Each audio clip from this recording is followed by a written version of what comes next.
Good afternoon and welcome to Arizona's presentation of the State Health Assessment and State Health Improvement Plan.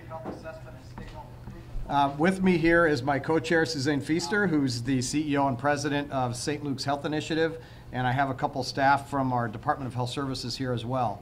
We're going to roll through, we're going to take a few minutes to do a quick presentation of what the State Health Assessment is and what the State Health Improvement Plan is, a little bit about our timeline for 2014, and then later on in the broadcast, we'll go through the State Health Assessment, some of the details to entice you to go deeper into the State Health Assessment, and then go over some details of what we expect to happen as part of the State Health Improvement Plan process throughout 2014.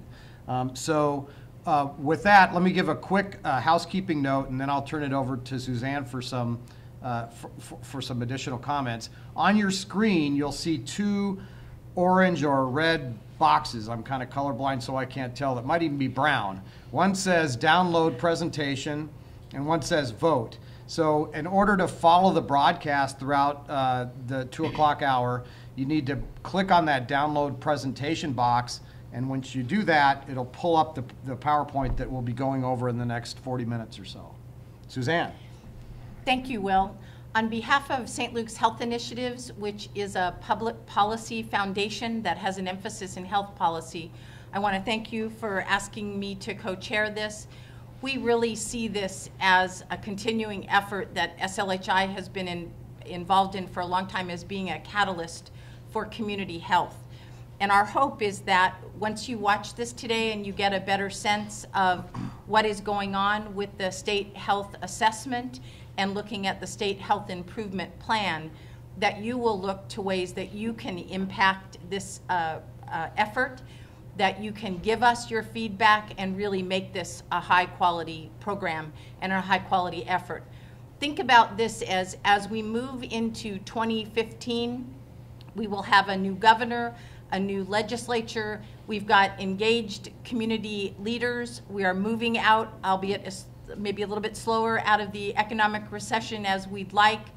But we are looking at how do we incorporate health in our built environment, in where we work, live, and play.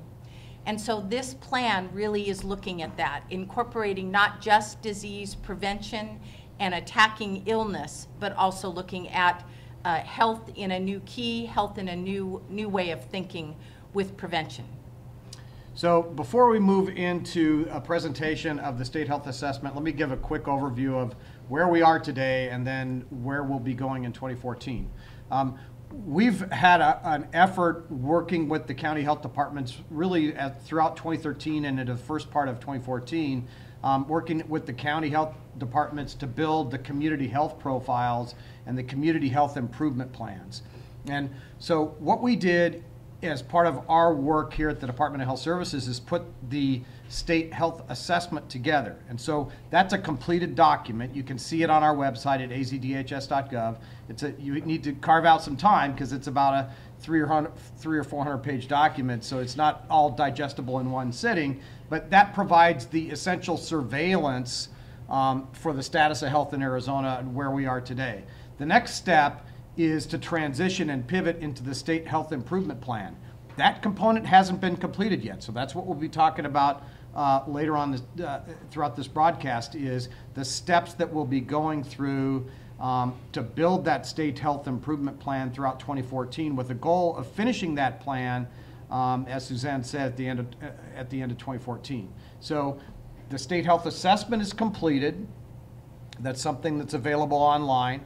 And then the State Health Improvement Plan is really that component where we'll be developing actionable and practical plans for us to use throughout the future, say 3 or 4 or 5 years even, as tools to improve the health status of folks in Arizona. So we're inviting you as part of this broadcast to get involved in the State Health Improvement Plan process, but importantly, to remember this moment as we move into 2015 and 2016, because we will actually be implementing the things that we are identifying and will be identifying throughout 2014 in the State Health Improvement Plan. So with that, let's transition to Kara and Sheila, who and then the State Health Improvement Plan. So remember, if you just joined us, you're going to have to go to download presentation on your screen, and that will bring up the PowerPoint that Kara and Sheila will be sharing with us in a few minutes, or shortly, right now. Thanks, Will. I'm Dr. Kara Christ. I'm the Deputy Director for Public Health. And this is Sheila Scholander. She's the Assistant Director for the Division of Public Health Prevention Services.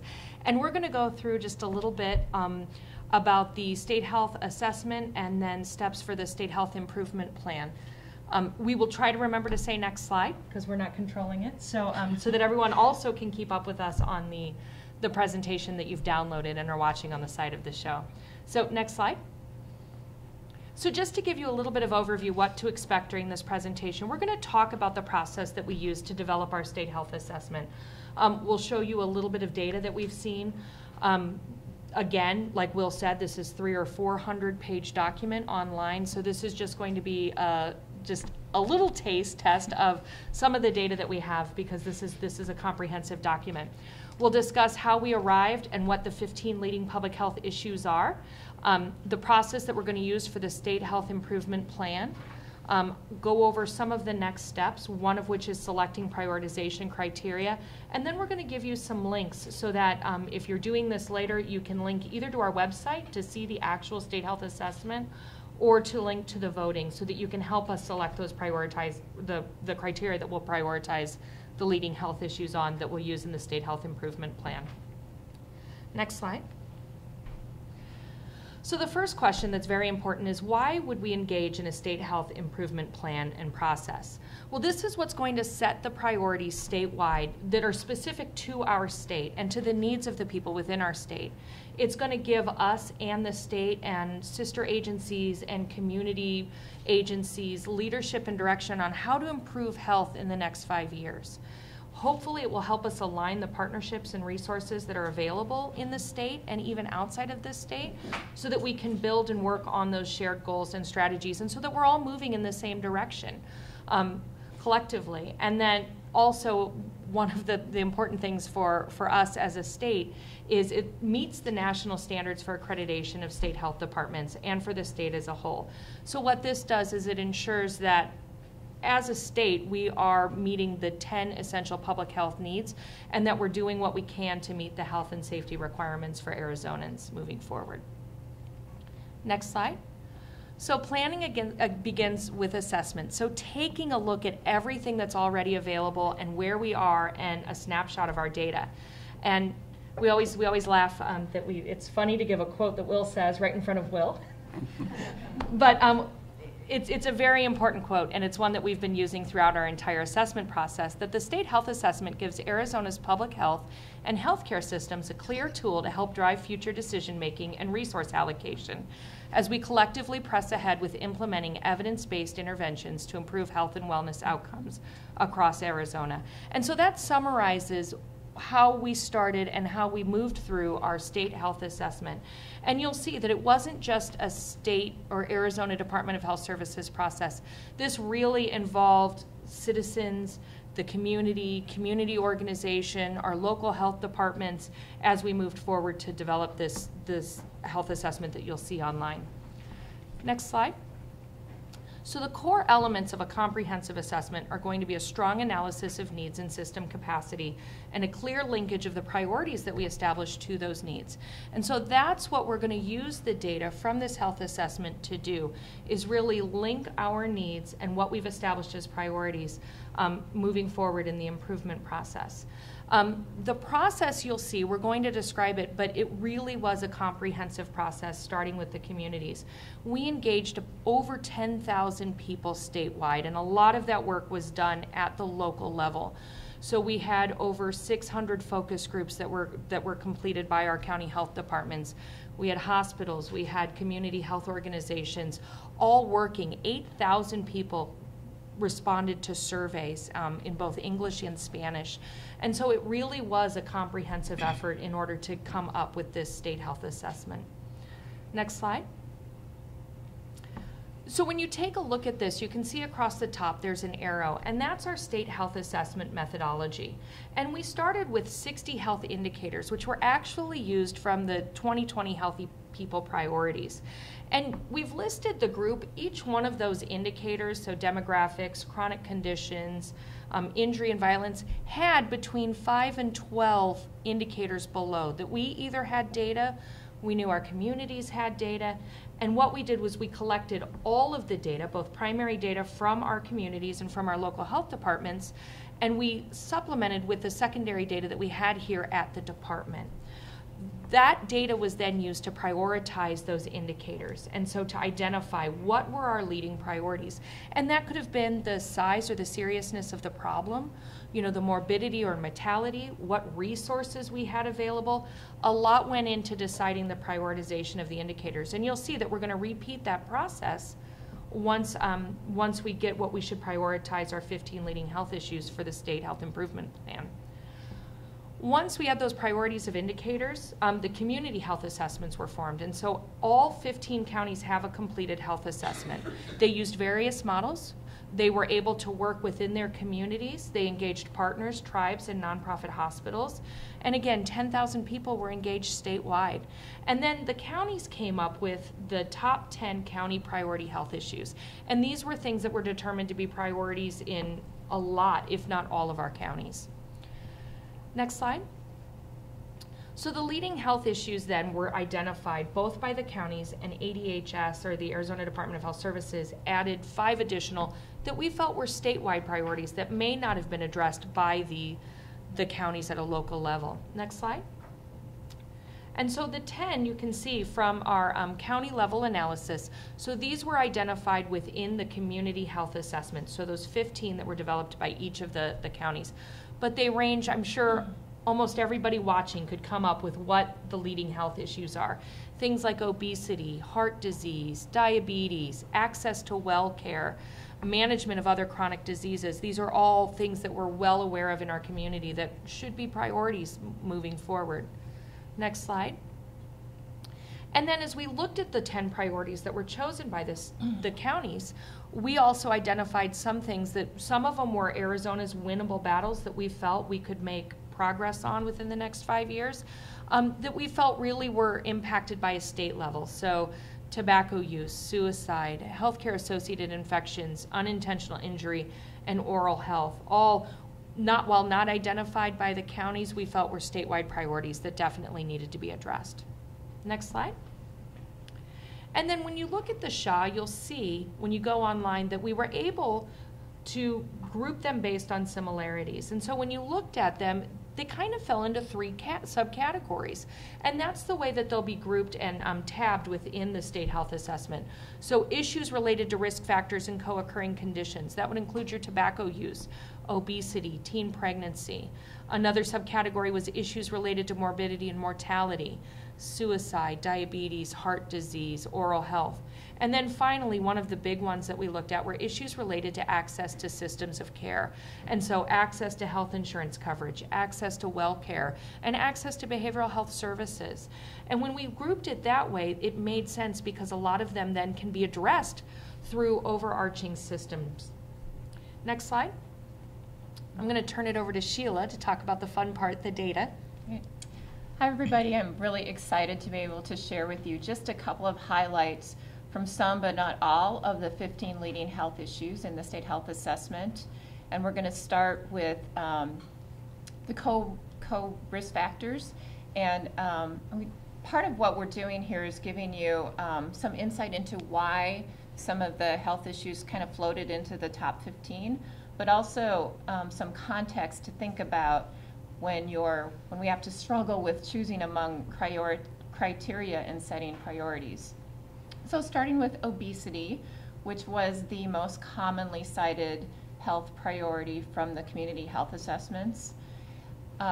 What you see here is a graph that shows a 10-year trend for adults in Arizona, and this is analyzed by income, and wherever we could in the state health assessment, we looked at income as one of the factors, knowing that it's such an important determinant of health outcomes. So here you see that there's been an increase over time among all populations in Arizona, but a more significant increase in those making the least amount of money. So those making less than $25,000, as well as the middle income folks, the $35,000 to $50,000 range. But conversely, you see that those making over $75,000, the highest income, had the least amount of increase. Now, when you step back and look at the rates of obesity in Arizona overall, well, we are a little lower than the U.S., which is good, but we've also had a much steeper incline than other states. So we had the largest increase in the nation since 1993. So that's one of the reasons why obesity has been such a concern to communities across the state. So, Sheila, let me do a little color commentary here. So one of the reasons we selected this slide to highlight as part of this presentation is because it really provides some information and some insight into what we expect to be doing as we develop the State Health Improvement Plan. And that is, if you look at the bottom line, you look at folks who make over $75,000 a year in Arizona, and you go back and look at really a 14-year trend, it's relatively flat amongst that population. Now, we're identifying it in the State Health Improvement Plan, obesity, as really a dominant public health indicator. But the reason we wanted to show this slide is because it gives you, I think, some foreshadowing of what we'll expect to see in the State Health Improvement Plan is that as we design state interventions at the state level, one of the key things that we'll need to do is to make sure that we're targeting our limited resources and, quite frankly, our policy recommendations to make sure that we're hitting the target market for, or essentially that group of folks where the disparity lies. And so often in public health, we look at ethnicity as one of the key indicators for identifying health disparities. But when you dig a little bit deeper, often what you see is that what you're really looking at is income.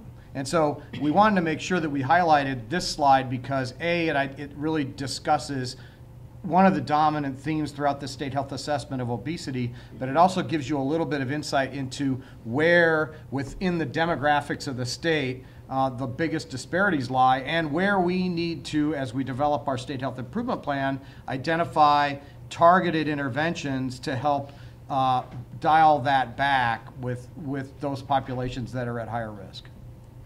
Absolutely, thank you. Next slide. So the same is very true for smoking rates across Arizona. You see an even more exaggerated disparity among the upper income and the lower income, by which the lowest income, about 25% of those making less than $25,000 are currently smoking, compared to the highest income where it's less than 10%. So we've had great success in Arizona and across the country in reducing smoking rates over time. But I think this graph really illustrates too that a lot of that success has happened with the middle to upper income folks, and we still have a challenge before us with the lower income. And again, it's about targeting the right populations. And so on this one, let me just add a little color here, and that is, as we get to the State Health Improvement Plan, I think you can see from this graph, one of the things that we'll be really focusing on is strategies that other states have used that have worked to drive down smoking rates with low-income populations.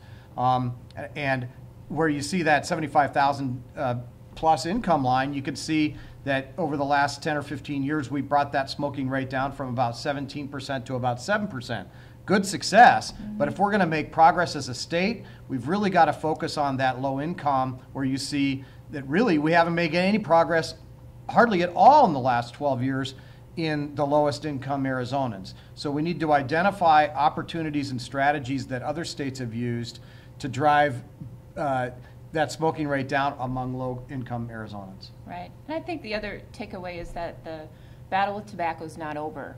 We still have about 6,000 Arizonans die each year from smoking-related causes. Next slide.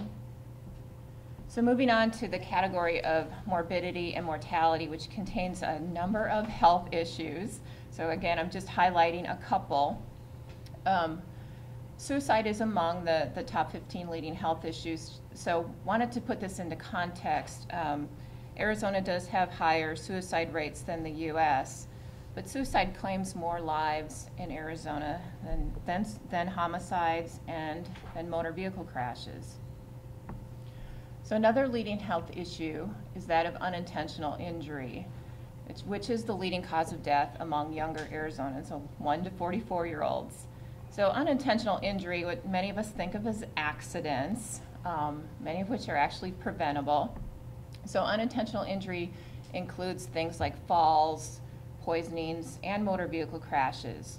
What we've seen in recent years is a pretty nice decline in the rate of deaths due to motor vehicle crashes, but an increase in deaths due to poisoning, which is the leading cause, it's the leading injury-related death right now in Arizona. And much of that is due to drug overdose deaths and prescription drug overdose deaths. Next slide.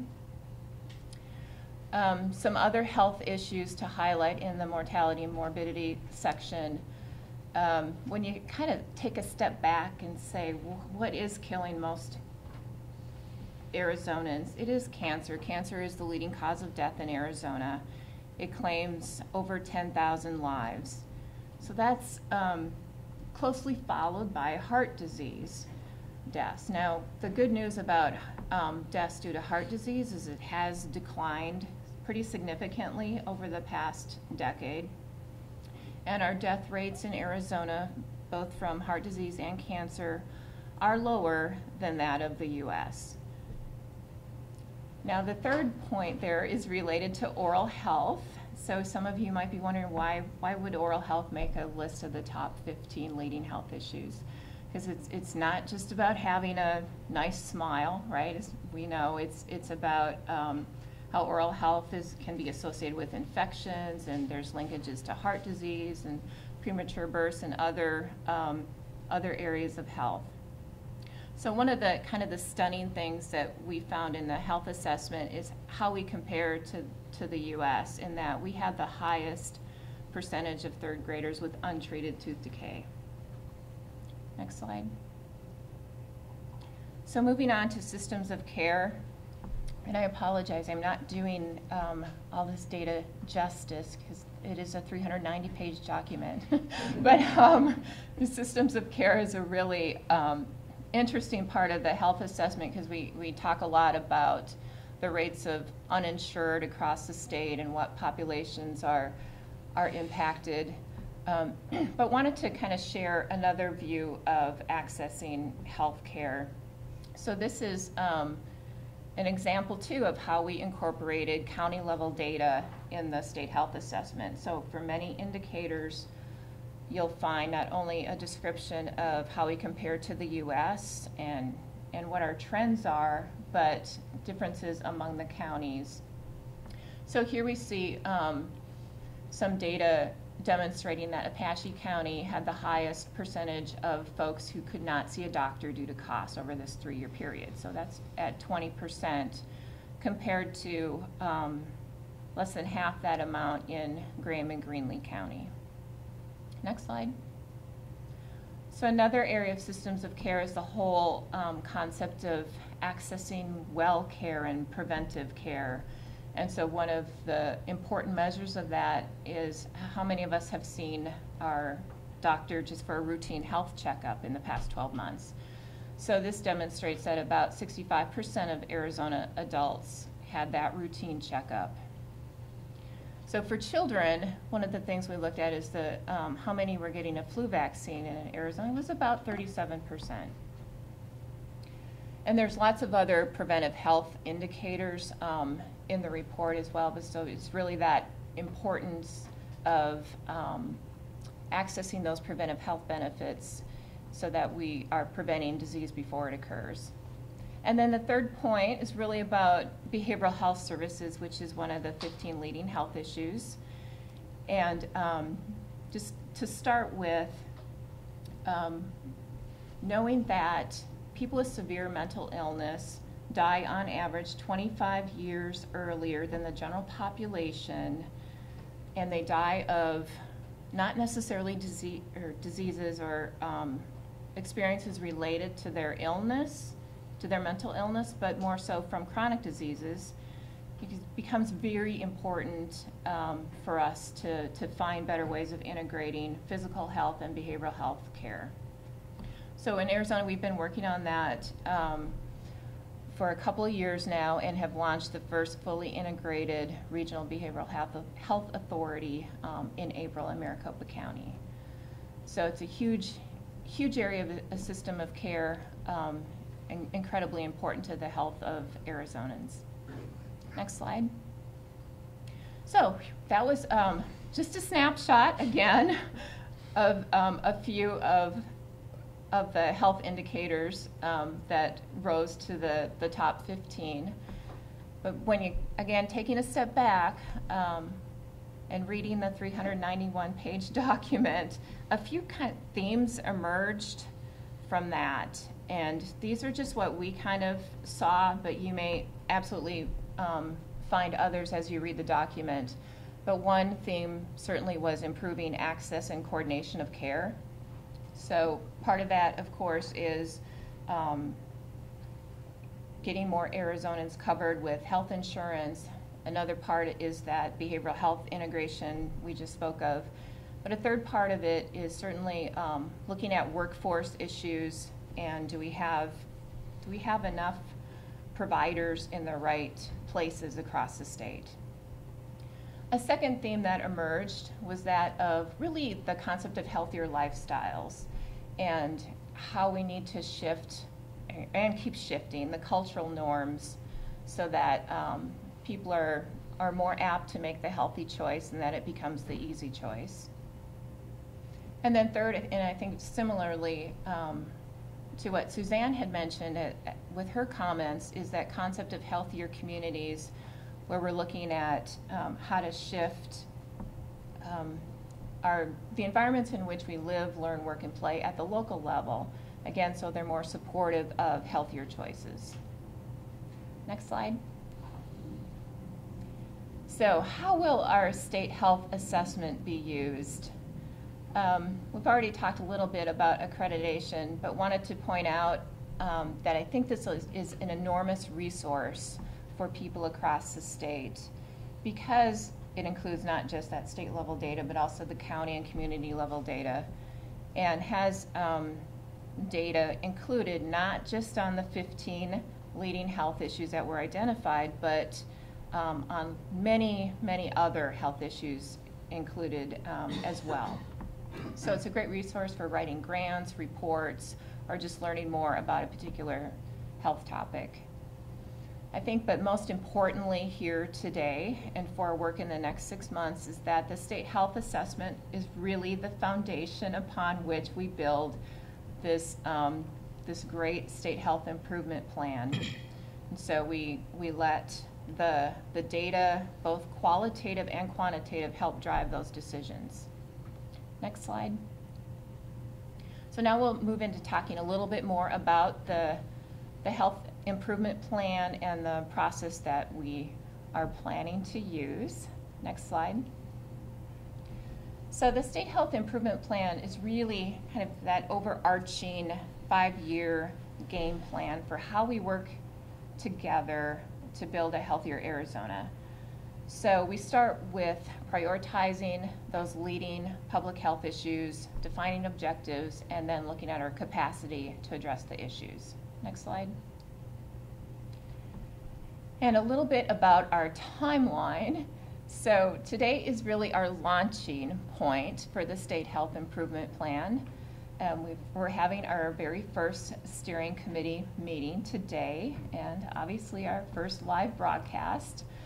And today is also very much about getting input on determining what the criteria should be for selecting the health priorities. So over the next couple months, we'll be gathering information related to those criteria and the leading health issues and bringing that back to the second steering committee, which will meet again in August, At that point, we'll determine what the state's health priorities should be and develop flagship goals around those priorities.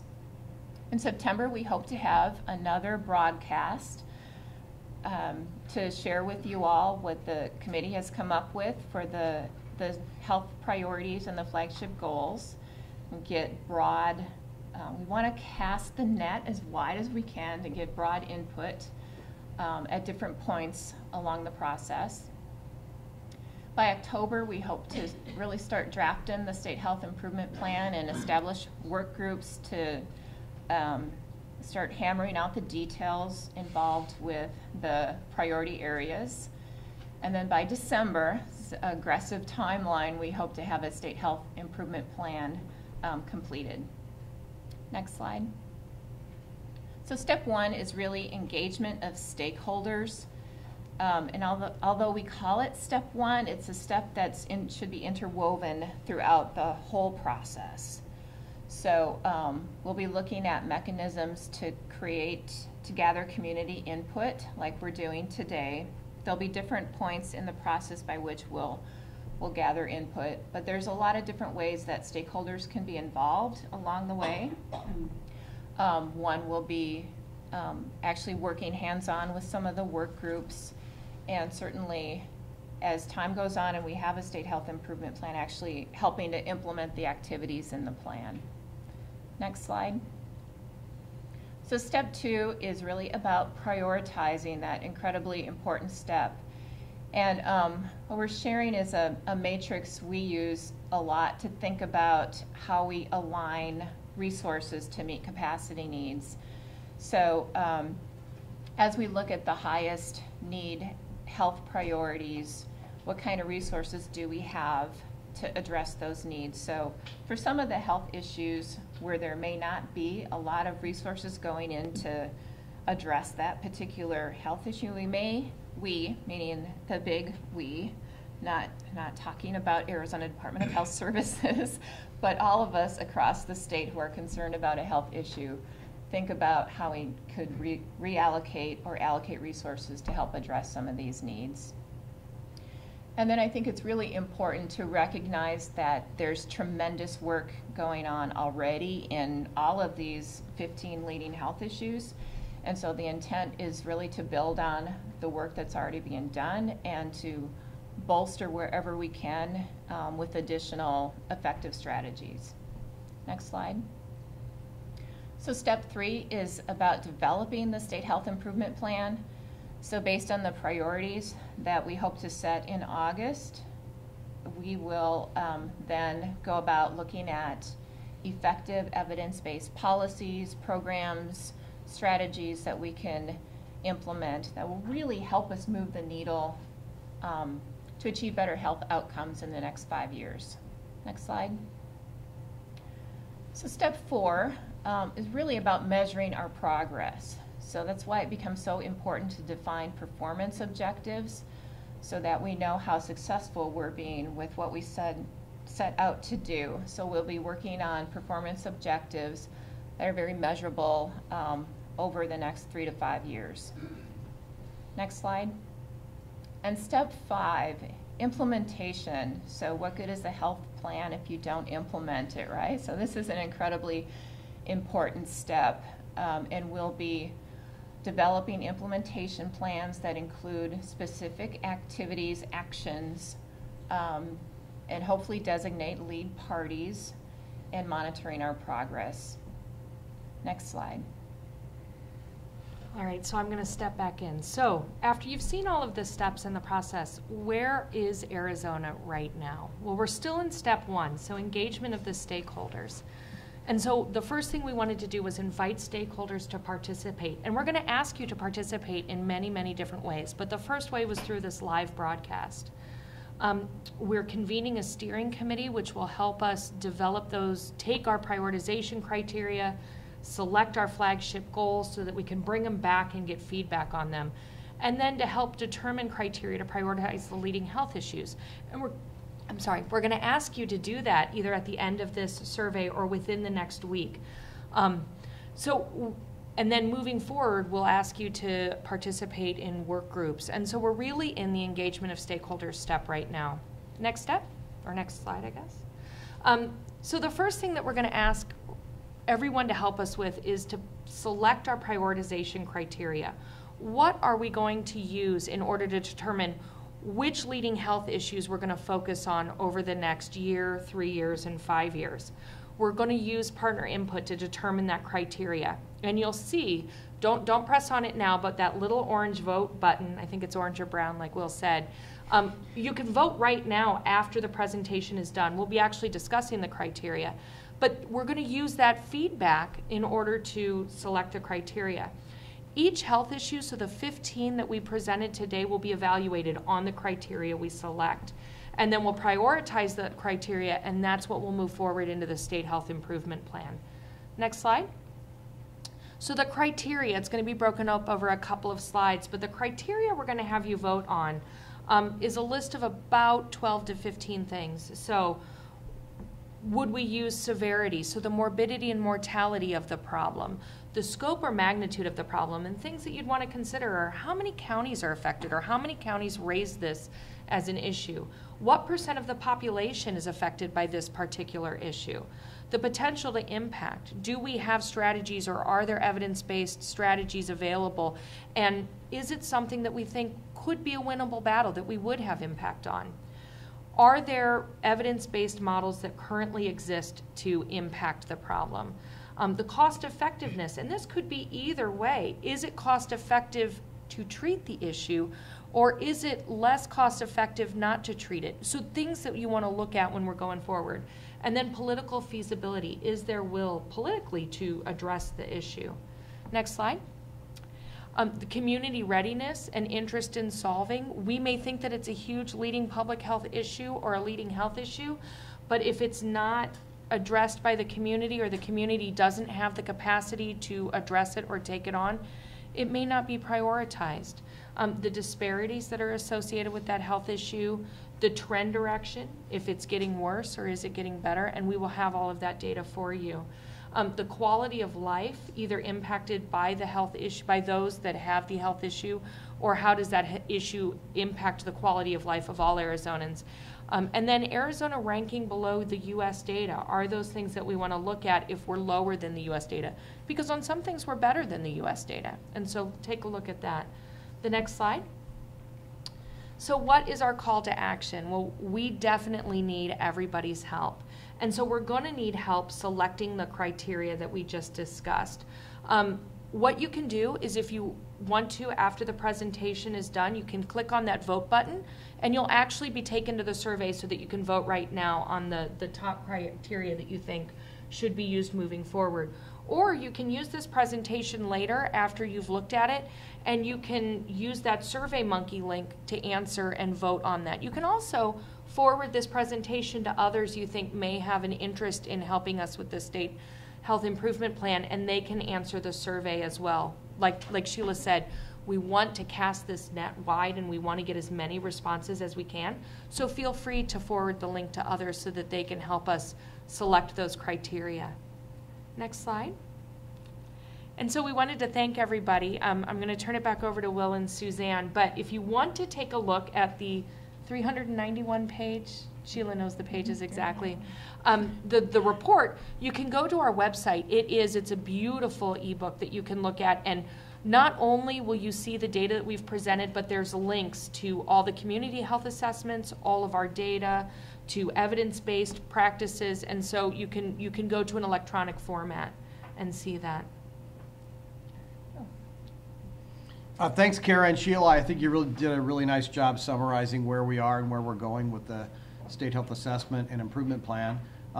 As you mentioned, folks can participate in a number of ways, either by following our progress online at azdhs.gov, where we'll have an icon throughout the State Health Improvement Plan process, or by diving in more depth, helping us to identify and select the criteria by which we'll be using to prioritize our activities and rank the elements inside the State Health Improvement Plan.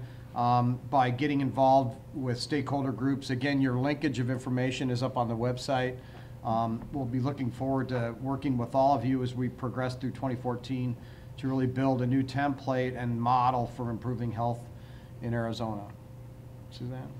I just would echo what Will said. We really want your feedback. This is a very simple process, even that it is a very complex topic, but we've tried to keep it simple to allow your participation.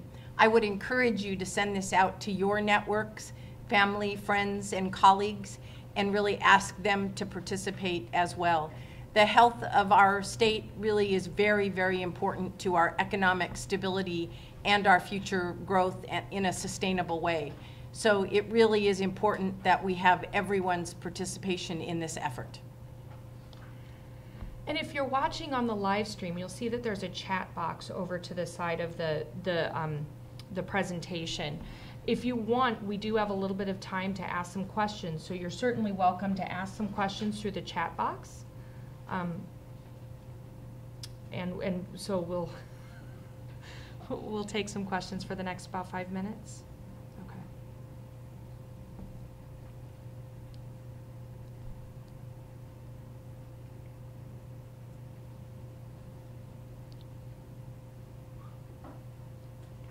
I know one question I have that maybe you can clarify. When you talk about the work groups, will there, for example, be a work group on obesity, or will it be those different categories, or how do you see those work groups being developed? I think that remains to be seen at this point. We'll let the process kind of unfold with seeing how the priorities fall out, and there might be some natural work groups that come up as a result of that. So it could be by disease state, if you will, or it could be by, for example, a work group on disparities, health disparities, or something like that. Right. So there may be overlapping work groups, but some that are focused on different areas. Absolutely. And so we received a question. The question is, how long will the survey be available for community partners? And so this is the survey to vote on the prioritization criteria. And so it'll be open until this Friday. So you can do the survey up until Friday close of business. But if you want to continue, this presentation will be online, correct? So if you want to get information out to people to participate in the process, they could download, go onto the YouTube site and look at this presentation and still have an ability to make comments of any kind talking about it. Absolutely.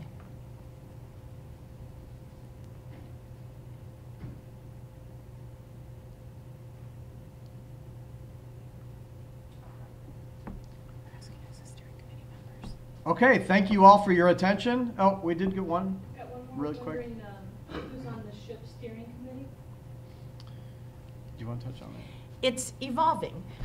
What we wanted to do is put together groups of people who I like to think of this as we throw the stone in the pond, and you see the concentric circles move out. So we've asked people who really are looking at coalitions and have coalitions that they're involved in. So we have Native American Connections added. We've got the group that, the health plans, the Medicaid health plans. We have the Arizona Alliance of Community Health Centers. We have representatives from our state universities involved. We have the, I'll get the acronym wrong, but it's the Association of the County Health Officers. Some people call it ALOHA, I know, but it's ALHOA, so we want to get it right. We have the Arizona Hospital Association represented. We have the Association of Behavioral Health Providers. So we really have a broad list, and it is growing. Our goal was to keep it at under 20 members just so we had a good working group. And at different points, we will clearly bring in other groups. We also have the Arizona Small Business Association represented and the Livable Communities Collaborative represented. So looking at health in a very diverse way. in all its many sensations, if you will, and areas that it can be impactful. So we're trying to get a group that could get the word out to their groups and to make this, again, as robust a public involvement process as possible. I guess the best way I would describe the selection process that we went through for the community, for the steering committee, is basically a hub and spoke method, where we tried to identify those stakeholders which have large networks of folks that they represent or work with, so that we can use that approach to really reach out to a broad array of stakeholders in Arizona by essentially using that hub and spoke method. And interesting question that you asked, because one of the first things that we did in the first meeting that we had about an hour ago was to identify gaps in those hub and spoke stakeholders, and we'll be doing some additional invitations over the next week or so to invite some additional participation using that same theory. So I would open this, if you have a group that you want to make sure we reach out to and make sure they get information about the process that's going on, please email that to DHS so they've got the information so we can take advantage of that. And we received another question. This was a question for the panel, requesting that the line graphs on slide 12 and 13, which were the obesity per income and tobacco per income slides, didn't have error bars, and so could we give the standard deviation on those numbers to verify the trends? If you go to our website that has the SHA, you will find more comprehensive data. I don't know it off the top of my head. Sheila and I were just wondering if we did, but we don't. But this actually came from our behavioral risk factor surveillance survey, which is linked to in the state health assessment. And so you can find all of the data from that specific, it's a nationwide survey that's done every year. And so you'll be able to find very, very specific information on all of this.